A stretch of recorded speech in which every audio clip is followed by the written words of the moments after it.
Hello everyone, आज हम लोग अपवर्तक एवं अपवर्त के बारे में पढ़ेंगे। सबसे पहले जानते हैं कि अपवर्तक होता क्या है। तो अपवर्तक को ही हम क्या कहते हैं, आप जान लीजिए, गुणनखंड कहते हैं। अपवर्तक को ही क्या कहा जाता है, गुणनखंड। परिभाषा ऐसे दी जा सकती है, दी गई संख्या जिन जिन संख्याओं से पूर्णतः विभाजित हो वह उसका क्या कहलाता है, अपवर्तक कहलाता है। दी गई संख्या जिस जिस संख्या से पूर्णतः विभाजित हो वह उसका अपवर्तक कहलाता है। जैसे मान लीजिए संख्या लेके देखिए 12, तो आपसे पूछा जाए कि 12 के अपवर्तक ज्ञात कीजिए, तो 12 कोई संख्या आपको दी गई है, ये जिस जिस संख्या से पूर्णतः विभाजित होगी वह उसका अपवर्तक होगा या गुणनखंड होगा। तो 12 सबसे पहले किससे विभाजित है, 1 से 12 विभाजित होगी, और 2 से 12, 3 से विभाजित है, 12 4 से विभाजित है, 12 6 से विभाजित है, 12 स्वयं 12 से विभाजित है। तो ये जो निकल के आए हैं ये क्या है, ये 12 के अपवर्तक हैं। जैसे मान लीजिए और ले लिया जाए 36 किस किस संख्या से विभाजित है, तो 36 1 से विभाजित है, 36 2 से विभाजित है, 36 3 से विभाजित होगी, 36 4 से होगी, 36 6 से होगी, 36 9 से होगी, 12 से होगी, और 36 18 से होगी, और 36 स्वयं 36 से भी होगी। तो ये 36 के क्या हैं, ये 36 के हैं अपवर्तक। सीधा सीधा क्वेश्चन भी ऐसे आता है कि अपवर्तक ज्ञात कीजिए कि 36 के कितने अपवर्तक होंगे, या आपको दे दीजिए जाए 100 के कितने अपवर्तक होंगे। ये तो आसान तरीका है, हम ऐसे अलग अलग करके निकाल सकते हैं, लेकिन निकालने का तरीका क्या होगा वो अभी देखेंगे। तो जैसे मान लीजिए आपसे कहा जाए कि 36 के कितने अपवर्तक हैं, सीधा सीधा क्वेश्चन लगभग सभी परीक्षाओं में आता है। तो 36 के कितने अपवर्तक हैं, तो 36 का क्या करिए, गुणनखंड कर दीजिए, वो भी अभाज्य। तो 2 से काटेंगे तो क्या होगा 18, 2 से काटेंगे 9, 2 से काटे तो अब तो 2 से कटेगा नहीं, 3 से काटेंगे क्या होगा 3, और 3 से काटेंगे तो क्या होगा 1। तो 36 के ये 4 जो अभाज्य गुणनखंड आए हैं, मतलब 2 का स्क्वायर गुणे 3 का स्क्वायर, 2 का 2 बार गुणा 2 का स्क्वायर, 3 का 2 बार गुणा 3 का स्क्वायर। तो क्या आ गए 36 के अभाज्य गुणनखंड। एक तो ये पूछा जा सकता है 36 कितने अभाज्य गुणनखंड होंगे, 36 के 2 और 2 4 अभाज्य गुणनखंड होंगे। या कहा जाए 36 के कुल कितने गुणनखंड होंगे, हमेशा पूछा जाता है। तो कुल गुणनखंड ज्ञात करने के लिए या कुल अपवर्तक ज्ञात करने के लिए जो होगा, जो भी आएगा यहाँ पावर जो भी आएगी 1 बढ़ा के गुणा होगा 2 में 1 ज़्यादा कितना होगा 3, और ये गुणे 2 में 1 ज़्यादा कितना होगा 3, तो 3 तिहाई क्या होगा 9। तो 36 के कितने गुणनखंड आ रहे होंगे 9, 1 2 3 4 5 6 7 8 और 9 गुणनखंड आए हैं।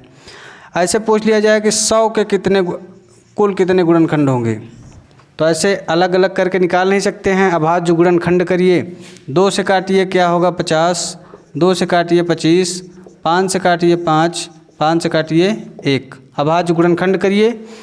अब इस पर 2 की पावर क्या निकल के आई है, 2 की पावर 2 गुणे 5 की पावर 2।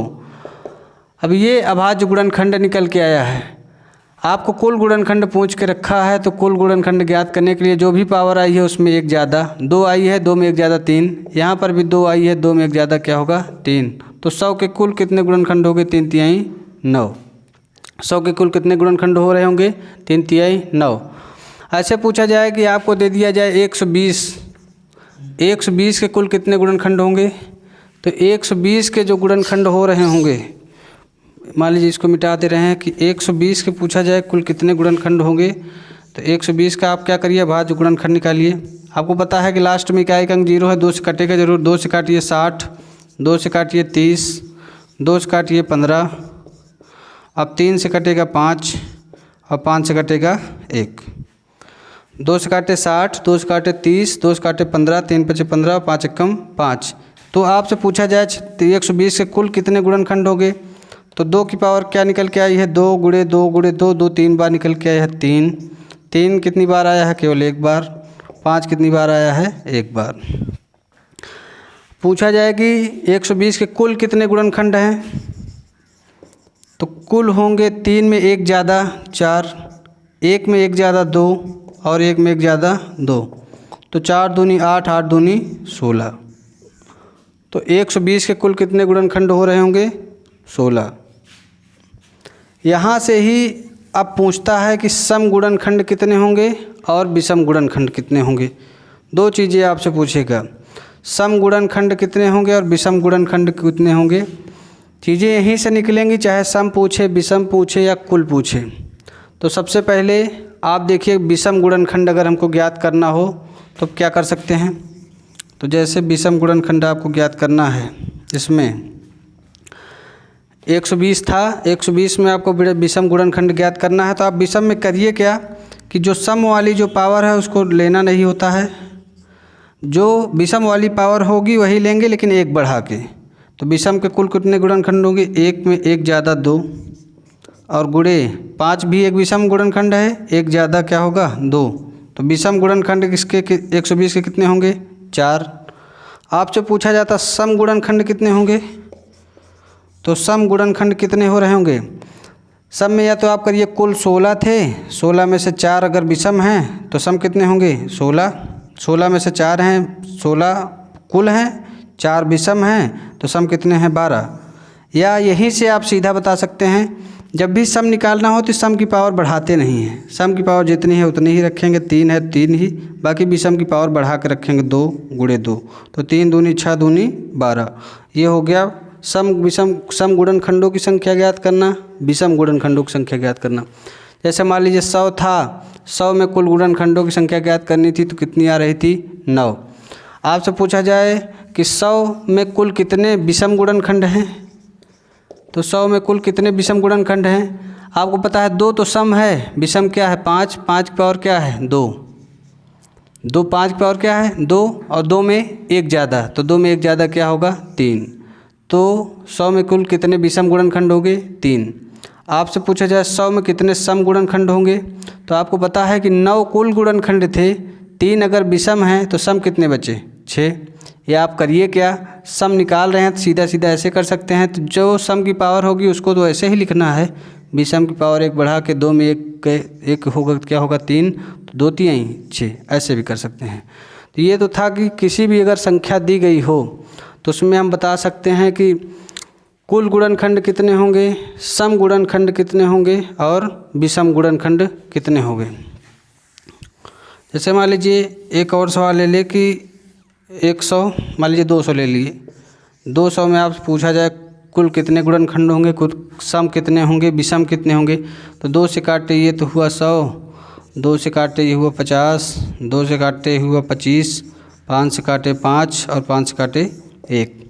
तो 2 की पावर कितनी है 1 2 3 बार है, तो 2 की पावर 3 गुणे 5 की पावर क्या होगी 2।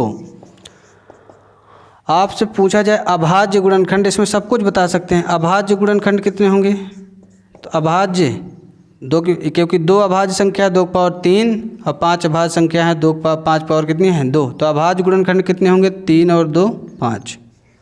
ये तो था अभाज्य। कुल गुणनखंड कितने होंगे, कुल में हमको पता है कि जो भी पावर जितनी भी संख्या है उसकी पावर में एक एक बढ़ा के, तो 3 की पावर क्या थी 2 की पावर 3 थी, 1 बढ़ा के 4 और 5 पावर 2 है तो 1 बढ़ा के 3। तो कुल गुणनखंड कितने हैं 12। विषम कितने हैं, विषम पूछा जाए तो विषम में क्या होगा, सम को लेना होता नहीं है, विषम में केवल विषम लेंगे, 5 पावर 2 है 1 बढ़ा देंगे तो क्या होगा 3। सम पूछा जाए, चाहे आप यहाँ से घटा लीजिए चाहे सीधा कर दीजिए कि सम में सम की पावर बढ़ाएंगे नहीं वही रखेंगे, विषम की पावर बढ़ा देंगे 2 की पावर 3 क्या हो जाएगा 3 3 9। तो ये तो था कोई भी संख्या थी, कोई भी संख्या थी उसमें हम देखेंगे कि अगर हमको सम विषम या अभाज्य निकालना है तो सब कुल में क्या होगा, सबकी एक एक पावर बढ़ेगी। सम में क्या होगा, सम में सम को छोड़कर बाकी सारी पावर बढ़ेगी, और विषम में सम को लेना होता नहीं है, बाकी जो भी विषम की पावर है उसमें एक एक पावर बढ़ा के हम लोग निकालते हैं। आगे अपवर्त क्या होता है, अपवर्त क्या होता है, अपवर्त मीन्स होता है, अपवर्त का मतलब क्या होता है गुणज, अपवर्त का मतलब क्या होता है गुणज, अपवर्त का मतलब गुणज से होता है। अब जैसे मान लीजिए आपको कहा जाए 4 का अपवर्त ज्ञात कीजिए, 4 का अपवर्त अगर आपको ज्ञात करना है तो 4 का आपको मतलब कह रहा है कि 4 का गुणा क्या हो सकता है। तो 4 का गुणा हमको पता है 4 एकम 4, 4 दूनी 8, 4 तीन 12, 4 चौक 16, 4 पंचे 20 से लेकर जहाँ तक हम गिन सकते हैं वहाँ तक 4 का गुणज जा सकता है, जहाँ तक गिन सकते हैं। तो ये 4 का गुणज है। जैसे मान लीजिए 6 का गुणज आपको कहा जाए, 6 का गुणज ज्ञात कीजिए, तो 6 का 6 कम 6, 6 दूनी 12, 6 त्रिक 18, 6 चौको 24, 6 पंचे 30, या जहाँ तक हम गिन सकते हैं वहाँ तक। मतलब गुणज ये है कि गुणज जो होगा किसी भी संख्या का वो अनंत तक हो रहा होगा। तो ये तो था 4 का गुणज, 6 का गुणज। यहाँ से भी क्वेश्चन दे देते हैं कि 4 के 5 गुणज ज्ञात कीजिए। तो 4 के प्रथम 5 गुणज कौन कौन से हो सकते हैं? 4 एकम 4, 4 दूनी 8, 4 तीन 12, 4 चौक 16, 4 पंचे 20। 4 के 5 गुणक या 6 के 5 गुणक, 8 के 5 गुणक, 9 के 5 गुणक। मतलब कह रहा है कि पहाड़ा ज्ञात कीजिए कि यहाँ से यहाँ तक हो क्या सकता है। आप देखिए कि ये जो 4 के गुणज और 6 के गुणज हैं, यही से देखिए कि 4 के और 6 के जो गुणज हैं, यहाँ से सवाल केवल इतना बन सकता है कि 4 के 5 गुणक ज्ञात कीजिए, 6 के 5 गुणक। यहीं से लासा और मासा का विस्तार हुआ है, यहीं से जाके लासा मासा बना है। देखिए ये कि जब हमने 4 का गुणज निकाला तो एक संख्या निकल के आई 12, और 6 का निकाला तो एक संख्या निकल के आई 12, इसमें भी। और ये आगे अगर इसको बढ़ाते जाते तो 4 पंचे 20, 4 छंग 24, 4 सत्ते 28, 4 8 32 और 4 9 36। यहाँ भी 6 छंग 36 आता, तो फिर आगे एक संख्या जाके मिलती, फिर आके एक संख्या, और बीच में भी एक संख्या मिलती 24 24। तो 4 और 6 हम दो संख्या लेके देख रहे हैं, तो उसमें कुछ कॉमन से फैक्टर आ रहे हैं। यही जो कॉमन जो दोनों मिल जाते हैं, इनको कहते हैं सम अपवर्तक। इनको क्या कहते हैं? सम अपवर्त। कोई भी दो संख्या या दो से अधिक संख्या है, उसमें जो भी चीज़ मिल रही है उनको क्या कहेंगे? सम अपवर्तक। 4 के अपवर्त हैं, 6 के अपवर्त हैं, तो 4 के अपवर्त और 6 के अपवर्त में जो भी चीज़ें मिल रही हैं वो क्या हैं? सम अपवर्त। और सम अपवर्त, इन्हीं सम अपवर्त में जो भी सबसे छोटी संख्या होती है, इन्हीं सम अपवर्त में जो भी सबसे छोटी संख्या होती है उसे ही कहते हैं लघुत्तम समापवर्त। उसे ही क्या कहते हैं? लघुत्तम समापवर्त। याद रखिए, हमने कोई दो संख्या ली या दो से अधिक संख्या ली, उसमें जो संख्या दोनों में मिली या दो से अधिक में मिली उसे ही क्या कहते हैं? जहाँ तक मिलती जाएगी समअपवर्त। और उनमें जो सबसे छोटी संख्या थी उसे ही क्या कहते हैं? लघुत्तम समापवर्त। तो इसीलिए लघुत्तम समापवर्त बना कहाँ से? कोई दो या दो से अधिक संख्या है, उनमें जो सबसे छोटी संख्या उससे विभाजित होती है वही लघुत्तम समापवर्त है। महत्तम समापवर्त क्यों नहीं होता? इसलिए नहीं होता क्योंकि 4 और 6 की जब तक हम चाहें तब तक गुणा कर सकते हैं। अनंत तक ये 4 का गुणा जाएगा, अनंत तक 6 का गुणा जाएगा, इसलिए महत्तम समापवर्त ज्ञात नहीं किया जा सकता। और महत्तम समापवर्त ज्ञात नहीं किया जा सकता, हमको पता है, लेकिन हम लोग पढ़ते जो हैं वो महत्तम समापवर्तक होता है। जो अभी हमने अपवर्तक देखा, अपवर्तक में ये देखा कि मान लीजिए हमने 12 लिया तो 12 1 2 3 4 6 और 12 से विभाजित था। और 18 लिया तो 18 1 2 और 1 2 3 और 6 और 9 और 18 से विभाजित है। तो ये जो अपवर्तक हैं, अपवर्तक में भी ये कुछ चीज़ें कॉमन होंगी, अपवर्तक में भी कुछ चीज़ें कॉमन होंगी ज़रूर। तो इन अपवर्तक में आप देख रहे हैं कि एक ऐसी संख्या जो होगी जो सभी संख्याओं का क्या होगी? अपवर्तक। तो एक क्वेश्चन तो यहाँ से आप लिख सकते हैं कि एक सभी का अपवर्तक होता है। आपसे पूछा जा सकता है कि कौन सी ऐसी संख्या जो सभी का अपवर्तक होती है? तो एक सभी का अपवर्तक होती है। इनमें से क्योंकि हमने 12 और 18 में देखे कि जब कुछ संख्याएं कॉमन आई हैं जो दोनों में हैं, उन्हें ही क्या कहा जाता है? उन्हें भी कहा जाता है समापवर्तक। उन्हें ही कहा जाता है समापवर्तक, जो दोनों में अपवर्तक हैं। अब समापवर्तक देख लिए, समापवर्तक में जो सबसे बड़ी संख्या है, क्योंकि कॉमन तो बहुत संख्याएं थी, जो सबसे ही बड़ी संख्या है उसे ही क्या कहा जाता है? सबसे बड़ी संख्या कहा जाता है महत्तम समापवर्तक। सबसे ही बड़ी संख्या को क्या कहा जाता है? महत्तम समापवर्तक। तो ये यहाँ से जाके महत्तम समापवर्तक होता है। लघुत्तम समापवर्तक क्यों नहीं होता है? क्योंकि किसी भी संख्या को निकालेंगे तो एक हमेशा कॉमन होगा, एक हमेशा कॉमन होगा, तो इन दोनों संख्याओं का जो लघुत्तम समापवर्तक हो रहा होगा वो 1 हो रहा होगा। इसीलिए लघुत्तम समापवर्तक नहीं निकालते हैं, क्योंकि सभी संख्याओं का लघुत्तम समापवर्तक क्या होता है? 1 होता है। और इसीलिए यहाँ से निकालते हैं महत्तम समापवर्तक। और महत्तम समापवर्त क्यों नहीं होता है? क्योंकि महत्तम समापवर्त हम निकाल नहीं सकते, जाके अनंत तक होता है। तो ये तो था कि किसी भी संख्या को हम लघु अपवर्तक या अपवर्त ज्ञात कैसे कर सकते हैं, और लासा मासा का निर्माण कहाँ से हुआ। कल से लासा और मासा के बारे में पढ़ेंगे। आज के लिए इतना ही। Thank you.